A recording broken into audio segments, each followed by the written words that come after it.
Aquest cap de setmana s'ha disputat el play-off provincial de la Lliga Catalana Bull Padel a Barcelona, Lleida i Tarragona. Les seus han estat el complex esportiu Valdir i Aleu, el Club Espiral, el Padel Indoor Lleida i l'H2 Salou Padel.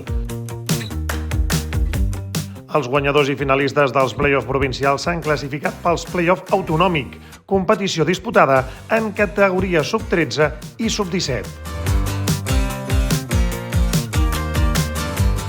El conjunt terrassenc del NTC Padel s'ha imposat en la final pel títol autonòmic en categoria sub-17 davant de l'equip del Padel Indoor Lleida per un marcador de 3-0.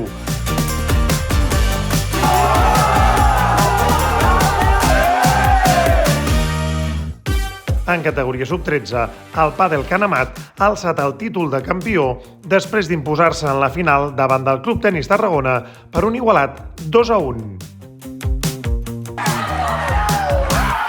Ha sido un éxito total, muchísimas parejas, muy buen ambiente, todos estamos encantados, nosotros por parte del club y la gente por lo que hemos estado hablando con las personas que han venido al torneo, están todos felices, la verdad es que ha sido un largo fin de semana de calor, pero todo ha salido perfecto. Enhorabuena a todos los campeones y a todos los que han venido a ver nuestro club. Un gran cap de setmana ple d'ambient a les tres províncies de Tarragona, Lleida i Barcelona.